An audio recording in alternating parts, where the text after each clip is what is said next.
Alright, guys, today we're going to be talking about the top 15 Western Conference teams in the league. A couple of these are probably going to be a little bit controversial to you, but let's get into it. So at number 15, we have the Sacramento Kings. They won 22 games last year, and I don't know if they're going to do any better than that this year, to be honest. The defense is pretty horrendous. They've got no rim protection. They've got some quite good offensive players, but they just can't stop anyone from scoring. So I think it's just going to be a bit more of the same this year, to be honest. 14, I've got the Grizzlies, and they just don't really have a hell of a lot of talent now. They've traded away most of their good players like Jar and Bane and Triple J. They're all gone. But they do have a good culture and they're quite well run. So I think once they get these young guys sort of quite a few reps, I think they will start climbing the ranks a bit. Boozer's a good ad. He's going to be a good rookie this year. Scottie Pippen Jr. is quite nice. Edie, he's alright. He's, especially now with like Wemby, and you need guys with some real size, and he's 7'4", and then a solid 7'4". So I think they got some good big man depth, but I can't see them any higher than 14. 13, we have the New Orleans Pelicans, and they're quite a hard team to place because talent-wise, they could be a lot higher, but they just never really seem to put it together. I think Zion is just a really clunky fit, no matter sort of where he's at, because he's 6'6", big man essentially is how he plays. So you really, team construction just gets really complicated when you've got a guy that's essentially sort of shooting guard, small forward height that plays in the paint pretty much full time. And then there's always, there's injury concerns with him. Jordan Poole, he's a bit of a, you know what you're going to get out of him. Herb Jones is good, but there's just no real top tier player in there, and they're poorly run. They've never been well run the whole time Zion's been on that team, so that's why I have them here. In 12, I have the Dallas Mavericks. Flag, I think, will make a probably pretty big jump this season. I do feel like there is a pretty high chance Kyrie could get traded, though, which is sort of a lot of the reason why I have them down at 12 instead of a bit higher. PJ and Gafford, I like a lot of their players, but just losing Luka is just you can see how much of a blow that had to the team. They're not getting maximised like they used to when he was on the team. So I've got them down here at 12. They have the talent to sort of play above that, but the West is pretty tough, so I think 12 is about right for them. Now, in 11, we have the Utah Jazz. Obviously, they made the trade with the Lakers, and they've lost Kessler. If they had have kept Kessler, I probably would have had them as a top 7 team, probably 7th round there. But losing him is a little bit of a blow. They did just get a lot better this draft. Peterson looks pretty damn good. So they're going to be able to score. I think, defensively they'll take a hit without Kessler, but they do have Triple J, They're just going to more feel it on the boards, I think, because you're losing sort of 12 rebounds a game. But they'll be a solid team. You know, I don't think they're going to be a team this year that you can sort of lock in for a win. I think they're gonna make a few upsets throughout the season. In 10 we have the Clippers, and Garland, Wagler can have a pretty good little backcourt there. Losing Big Zoo's a bit of a hit, and Harden, but you've still got triple DJJ. I'm not sure if Matherin's coming back. He's still a free agent yet, I'm pretty sure. But they're well coached. Tyronn Lue's one of the best coaches in the league, and that alone is kind of bumping them up a few levels for me. Talent-wise, there's probably a few teams below that are more talented. I would say that the Mavs are more talented than the Clippers, but I think the Clippers will be better coached this year. They also got Rui from the Lakers, and he was shooting ridiculous in the playoffs, and he has been the last 2 or 3 seasons in a row. Yeah, he's shooting like 50% from 3. That's a good ad. Garland will get him a lot of open looks. So their offense should be pretty good. Defense, we'll sort of wait and see. Garland, I know, is a bit of an issue there, but they should be a pretty solid team. So in 9, we have the Golden State Warriors. Main reason for this is Steph is still a top 10 player in the league. They're really well coached. Their system is a proven system to work. They've won 4 titles doing it. But they're old. They are very prone to injury this year. Jimmy Butler is still coming off his injury. If they can enter the playoffs healthy and all clicking, they could be a first round upset for someone. But I'm not really banking on it. In number 8, we have the Phoenix Suns. The Suns showed us last year that they are a very good regular season team. They coach really well. They play really hard. They shoot the 3 really well. They've got a lot of ball handling, and they defend. They've got really good wings. Brooks is solid. I know he comes with I don't even know what you call it. all the antics. Booker's still really good, but he's probably, he's sort of around that Donovan Mitchell kind of level. Good player, but he's not enough to kind of on his own to boost your franchise forward into sort of the top 5 or top 6. So I think they'll finish with a fairly good record. But I think they'll be a first round exit if they make the playoffs. It's just, the floor's high, but the ceiling is quite low for what they're capable. But yeah, they gave our Lakers heaps of trouble last year. They really exploited our lack of speed, and we just couldn't contain the ball, and they lit us up quite a few times that season. So they're going to do that to a few teams.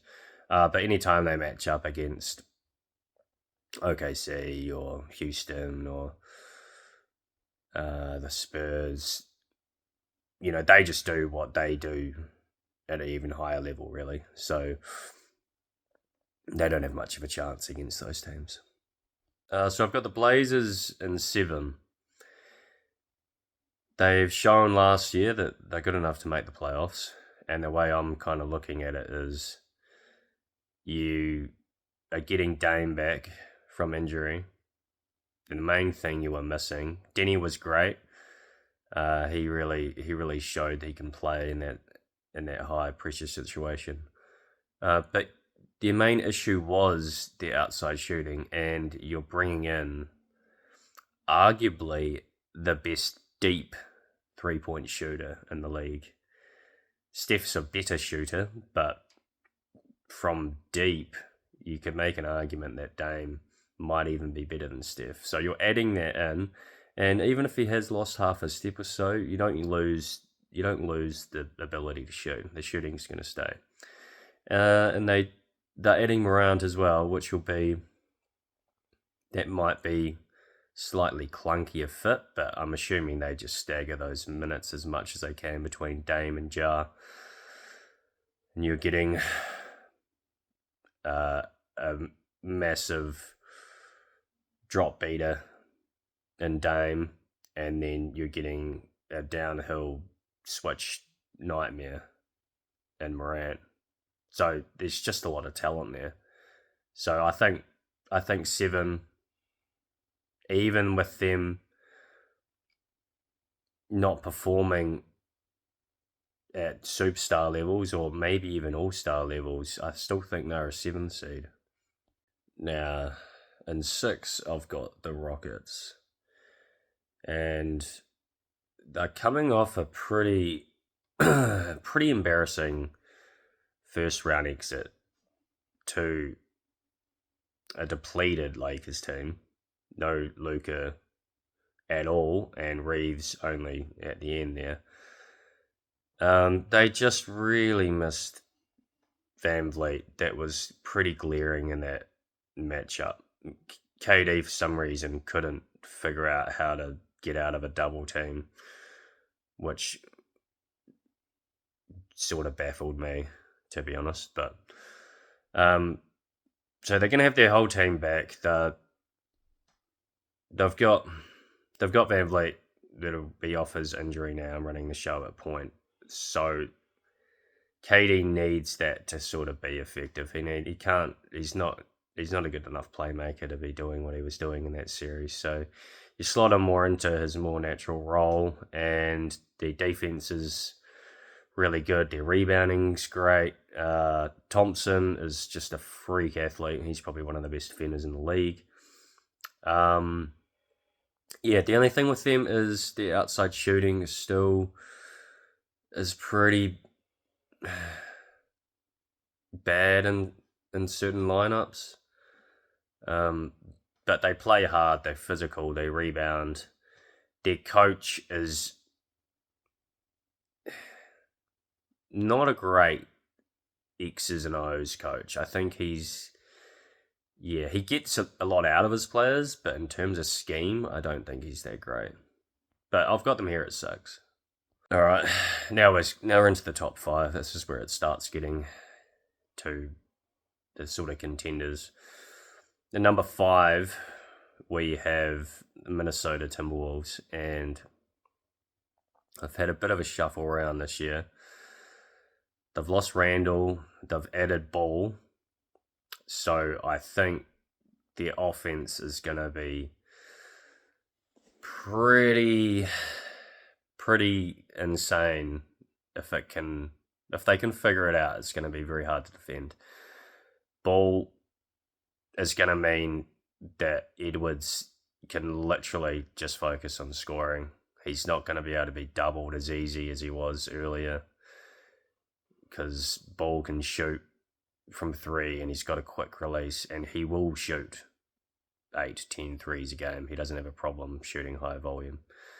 They will have games where I think that just looks bad, and that's what they seem to be like in the regular season. If they sort of feel like they can play up to the competition, but they also can play down. So they're kind of hard to pick. I think the fit is actually really good. They've still got Gobert. They're still going to have a good defense. McDaniels has come a long way. He's starting to round out to a really good third option. But they have lost a lot of size. So I think in terms of their matchup with, say, the Nuggets, I think Jokic has a lot easier of a time there. But if Gordon his injury problems again, I still think Minnesota would beat them in a hypothetical matchup there. But I've got them here at 5. In my 4 spot, I have the Nuggets. And most of this is just a Jokic prediction. I think he just leads you to a top 2, top 3 offense. They were the number 1 offense last year, and that's almost solely because he's just so insanely good. Watson, if they can get this deal sorted, I'm assuming he's coming back. He really popped last year. There's just the worry with Gordon. Gordon seems to keep hamstring just keeps seem to pop in the playoffs, and he's so crucial for that back line. Like if he's not in there, they just he's a really valuable secondary rim protector, and without him, their defense is pretty compromised. But yeah, they've got Jokic. They play well. They've got good chemistry. Murray and Jokic 2-man game is still really hard to stop. And I think if they can just get the right matchups in the playoffs, they can go quite deep. Yeah, I think Jokic could probably still give even Wemby a bit of problems. So it'll be interesting to see where they end up. But I'm picking the end of this season they're going to be in 4th, and I could see them as a slight chance to make the conference finals. Now, number 3, we've got our boy Luka and the Lakers. And, last year, 53-win team with a poorly made team for him. Nothing was sort of built around him. It was a pretty clunky fit. They still managed 53-win teams. And people are going to say, oh, it's because LeBron was there. And I just disagree with that. When he was off the court, they were way better defensively. They clicked more offensively. And they've just brought in, you're going from Ayton to Kessler, and you've actually got a bit of a bench now. Mamu's good. Grimes is going to be. He's a proven player with Luka. He's going to be a good sort of 3rd, 4th option. You got Sexton coming off the bench. He's going to average 18 as a 6-man. You're going to have. I reckon this team's going to be a top 2 offense, and I'm picking they're probably going to win around 55 games this year. Yeah, I think they're going to be good. They're going to surprise a lot of people. All right, at number 2, we've got the Spurs, and they really came on the scene pretty hot last year, and they're only going to get better, unfortunately for everyone else. The only concern I have with them in terms of them being at that top spot is if Wemby does go down with any sort of major injury, they will really fall off, and I don't think they can kind of recover from that. He also, I think they need to start playing him more minutes in the regular season. He's just, you could tell he was gassing out in those games. He was fine for the first sort of 20, 25 minutes, but because he was only playing 28 minutes or so in the regular season, he wasn't able to handle, most of those stars in the playoffs are playing 40, 38, 40, 42, some games 44. And at a higher tempo and a much more intense physical game. But I do like the team. Fox, I think, will have a bit of a bounce back year. Like those playoffs were, you know, a pretty big letdown for him. But these are all competitors, so he's going to take that. He's going to realize that, and he's going to put the work in and turn that around. I reckon he is a really good player. And Castle was great. Harper looked like a 7-year vet in the playoffs. That was just, I don't know why. He should have just started over Fox. I think they could have changed that finals. But both those guys are going to get better. They're young. Great defense. Just the only slight knock, I suppose, is just that outside shooting from Castle and Fox. And Harper, really. It can sort of come and go. So they're a little bit vulnerable in that sense. But yeah, if they get Wemby's conditioning to a certain level, they're going to be hard. They're going to be a hard out. They're arguably the title favourites, really. But I've got them here at 2. And at number 1, I do have the OKC Thunder. This team is just incredibly deep.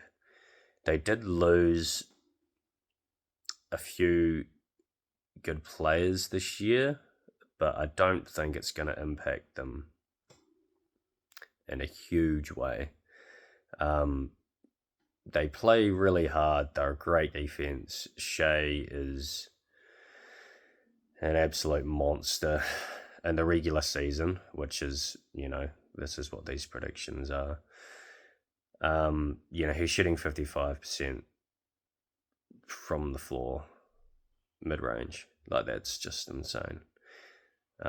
Once the playoffs do come, that